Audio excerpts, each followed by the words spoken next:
Hi guys, welcome to revision time. आज है 1 दिसंबर 2023। साल का आखिरी महीना शुरू हो गया है फ्रेंड्स। चलिए आज के करंट अफेयर्स हम स्टार्ट करते हैं। ये वीडियो अगर अच्छी लगे तो वीडियो को लाइक ज़रूर कर दीजिएगा। आप सभी चैनल को ज़रूर सब्सक्राइब कर लीजिए। इस तरह के करंट अफेयर्स आपको कम टाइम के हर दिन देखने को मिलेंगे। तो चलिए फिर स्टार्ट करते हैं आज की वीडियो। मगर उससे पहले जान लेते हैं 30 नवंबर को पूछे गए क्वेश्चन का सही आंसर क्या है।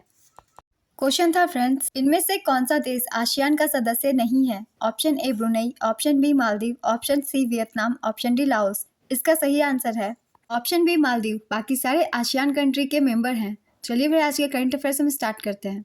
क्वेश्चन नंबर 1, हाल ही में किस कंपनी को एसोचैम द्वारा विविधता और समावेशन में सर्वश्रेष्ठ नियोक्ता का पुरस्कार दिया गया। इसका आंसर है RECL। विद्युत मंत्रालय के अधीन एक महारत्न कंपनी REC लिमिटेड को एसोचैम द्वारा चौथे विविधता और समावेश उत्कृष्टता पुरस्कार एवं सम्मेलन में विविधता और समावेश में नीतियों के लिए सर्वश्रेष्ठ नियोक्ता पुरस्कार से सम्मानित किया गया। एसोचैम का फुल फॉर्म है associated chambers of commerce and industry of India. RECL rural electrification corporation limited की स्थापना 1969 में हुई थी। इसका मुख्यालय नई दिल्ली में स्थित है। RECL के महानिदेशक विवेक कुमार देवांगन हैं। नेक्स्ट क्वेश्चन, अंतर्राष्ट्रीय चीनी संगठन ISO की 63वीं परिषद की बैठक की अध्यक्षता कौन करेगा। इसका आंसर है भारत। अंतर्राष्ट्रीय चीनी संगठन ने अपनी 63वीं परिषद बैठक में घोषणा की कि भारत वर्ष 2024 के लिए संगठन का अध्यक्ष होगा। वैश्विक चीनी क्षेत्र का नेतृत्व करना देश के लिए एक बड़ी उपलब्धि है और यह इस क्षेत्र में देश के बढ़ते कदम को दर्शाता है। भारत दुनिया में चीनी का सबसे बड़ा उपभोक्ता और दूसरा सबसे बड़ा उत्पादक देश रहा है। वैश्विक चीनी खपत में लगभग 15% हिस्सेदारी और चीनी के लगभग 20% उत्पादन की हिस्सेदारी भारत की है। ISO की स्थापना 3 दिसंबर 1968 को हुई थी। इसका मुख्यालय लंदन UK में स्थित है। ISO के अध्यक्ष जोस ओरिव हैं। नेक्स्ट क्वेश्चन, किस रेलवे स्टेशन को हाल ही में IGBC के प्लैटिनम प्रमाणन दिया गया। इसका आंसर है Vijayawada railway station. Vijayawada railway station Indian green building council से प्लैटिनम प्रमाणन मिला। चेन्नई ट्रेड सेंटर में आयोजित ग्रीन बिल्डिंग कांग्रेस में विजयवाड़ा रेलवे स्टेशन प्रमुखों को यह उपाधि प्रदान की गई। भारतीय रेलवे बोर्ड की स्थापना 1905 में हुई थी। इसके वर्तमान अध्यक्ष जया वर्मा सिन्हा पहली महिला हैं। नेक्स्ट क्वेश्चन, हाल ही में मोजाम्बिक गणराज्य में किसे भारत का उच्चायुक्त नियुक्त किया गया है। इसका आंसर है रॉबर्ट सेठ किटोंग।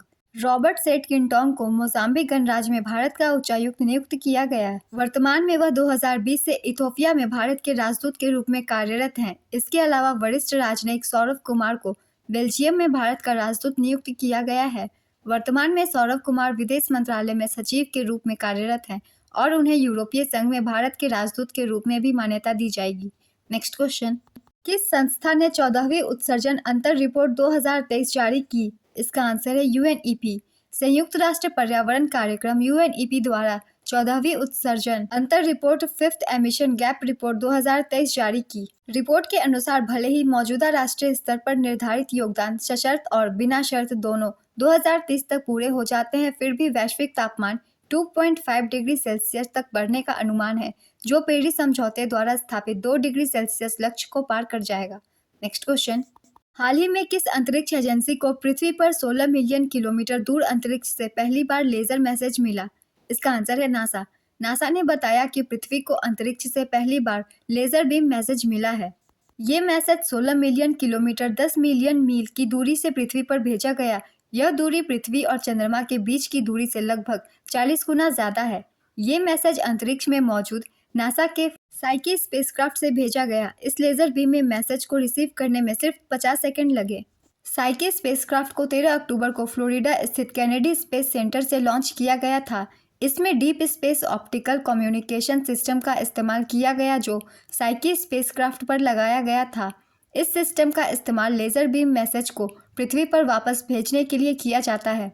नेक्स्ट क्वेश्चन, हाल ही में किसके द्वारा नवाचारों को बढ़ावा देने के लिए अग्नि पहल शुरू की गई।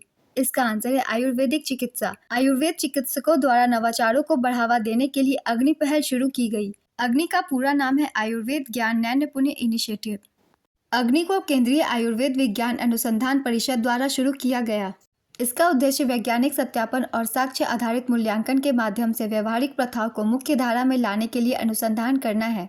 नेक्स्ट क्वेश्चन, हाल ही में कौन सी भारतीय कंपनी स्पेन में IT और क्लाउड सेवा प्रदाताओं के बीच ग्राहक संतुष्टि के शीर्ष पर रही। इसका आंसर है TCS। आईटी और क्लाउड सेवा प्रदाताओं में टीसीएस कंपनी ग्राहक संतुष्टि में शीर्ष पर रही। व्हाइटलैंड रिसर्च के एक सर्वेक्षण के अनुसार भारतीय आईटी दिग्गज टाटा कंसल्टेंसी सर्विसेज ने स्पेन से सेवा वितरण गुणवत्ता और वाणिज्यिक प्रतिस्पर्धात्मकता में शीर्ष स्थान हासिल किया।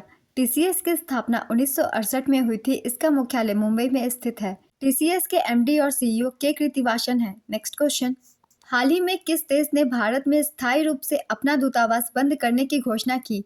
इसका आंसर है अफगानिस्तान। अफगानिस्तान ने भारत में अपना दूतावास स्थायी रूप से बंद किया। दूतावास ने 30 सितंबर को घोषणा की थी कि वह 1 अक्टूबर से अपना परिचालन बंद कर रहा है। मिशन ने तब भारत सरकार से समर्थन की कमी, अफगानिस्तान के हितों की सेवा व अपेक्षाओं को पूरा करने में विफलता और कर्मियों व संसाधनों में कमी का हवाला दिया था। हालांकि उसके मुंबई और हैदराबाद मिशनों के प्रमुखों ने दूतावास का नेतृत्व संभालने का दावा किया है। नेक्स्ट क्वेश्चन, हाल ही में आईएसएसएफ विश्व कप फाइनल 2023 में अनीश भानवाला ने कौन सा पदक जीता? इसका आंसर है कांस्य पदक। अनीश भानवाला ने आईएसएसएफ विश्व कप 2023 में पुरुषों की 25 मीटर रैपिड फायर पिस्टल प्रतियोगिता में कांस्य पदक जीता। इसका आयोजन दोहा कतर में किया गया था। यह आईएसएसएफ विश्व कप फाइनल इतिहास में पुरुषों की 25 मीटर रैपिड फायर पिस्टल स्पर्धा में भारत के लिए पहला पदक भी था। आईएसएसएफ का फुल फॉर्म है International Shooting Sport Federation. Next question, हाल ही में भारत ने किस देश के साथ 2 महीने से बंद ई वीज़ा सेवाएं फिर से शुरू कर दी हैं? इसका आंसर है कनाडा। कनाडा में खालिस्तान आतंकी हरदीप सिंह निज्जर की हत्या के बाद भारत और कनाडा के बीच राजनयिक तनाव काफ़ी बढ़ गया, जिसके बाद भारत ने कनाडाई लोगों के लिए ई वीज़ा सर्विस को सस्पेंड कर दिया था। लेकिन राजनयिक विवाद के बीच 2 महीने की रोक के बाद भारत ने कनाडाई लोगों के लिए ई वीज़ा सेवाएं फिर से शुरू कर दी है। नेक्स्ट क्वेश्चन, हाल ही में किस देश ने आधिकारिक तौर पर ब्रिक्स सदस्यता के लिए आवेदन किया है? इसका आंसर है पाकिस्तान। पाकिस्तान की ओर से ब्रिक्स देशों के समूह में शामिल होने के लिए आधिकारिक तौर पर आवेदन किया गया। ब्रिक्स में शामिल देश है Brazil, Russia, India, China, south Africa. Next question, उपन्यास प्रोफेट सॉन्ग के लिए 2023 का बुकर पुरस्कार किसने जीता? इसका आंसर है पॉल लिंच।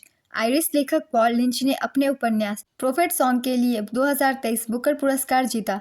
उन्होंने 26 नवंबर को लंदन में एक समारोह में भारतीय मूल की लेखिका चेतना मारू के पहले उपन्यास वेस्टर्न लेन को पछाड़कर यह पुरस्कार जीता। लिंच यह पुरस्कार जीतने वाले 5वें आयरिश लेखक हैं। वर्ष 2022 में शेहान करुणातिलका ने the 7 moons of Maali Almeida के लिए बुकर पुरस्कार जीता था। नेक्स्ट क्वेश्चन, हाल ही में क्रिस्टोफर लक्सन ने किस देश के प्रधानमंत्री के रूप में शपथ ली है? इसका आंसर है न्यूजीलैंड। क्रिस्टोफर लक्सन के प्रधानमंत्री बनने से न्यूजीलैंड में 6 वर्षों से चली आ रही वामपंथी सरकारों का अंत हो गया। क्रिस्टोफर लक्सन एक रूढ़िवादी गठबंधन का नेतृत्व कर रहे हैं। नेक्स्ट क्वेश्चन, हाल ही में भारत का सबसे बड़ा टाइगर रिजर्व कहाँ स्थापित किया जाएगा? इसका आंसर है मध्य प्रदेश। मध्य प्रदेश सरकार ने वीरांगना दुर्गावती टाइगर रिजर्व के निर्माण का आदेश जारी कर दिया है। यह टाइगर रिजर्व दमोह, सागर और नरसिंहपुर जिले की सीमा में 400 किलोमीटर से ज्यादा एरिया में फैला होगा। रानी दुर्गावती टाइगर रिजर्व का बफर क्षेत्र 925 वर्ग किलोमीटर का होगा। नेक्स्ट क्वेश्चन, किस देश ने भारतीय नागरिकों को वीजा मुक्त प्रवेश देने की अनुमति दी है? इसका आंसर है मलेशिया। मलेशिया में इस साल 1 दिसंबर से देश में आने वाले भारतीय नागरिकों के लिए वीजा की आवश्यकता खत्म कर दी जाएगी। अब भारतीय नागरिक मलेशिया में 30 दिनों तक बिना वीजा के रह सकते हैं। 26 नवंबर को प्रधानमंत्री अनवर इब्राहिम ने पुत्रजया में पीपुल्स जस्टिस पार्टी की वार्षिक बैठक में घोषणा की। भारत के साथ साथ चीन के नागरिकों को भी 1 दिसंबर से मलेशिया में वीजा मुक्त प्रवेश की अनुमति होगी। आज के करंट अफेयर्स के क्वेश्चन कंप्लीट होते हैं फ्रेंड्स। चलिए आज का क्वेश्चन देखते हैं मैंने क्या लिया है। अंतर्राष्ट्रीय चीनी संगठन के अध्यक्ष का नाम क्या है? Option A K Krithivasan, option B Jose ओरिफ, option C Paul Lynch, option D Christopher Luxon. अपना आंसर गेस कीजिए या फिर कमेंट बॉक्स में दीजिए। ये वीडियो अगर अच्छी लगी हो तो वीडियो को लाइक ज़रूर कर दीजिएगा। चैनल भी सब्सक्राइब कर लीजिए। इस तरह के कम टाइम के करंट अफेयर्स आपको हर दिन मिलेंगे। फिर मिलते हैं नेक्स्ट वीडियो के साथ। आप सभी को थैंक यू।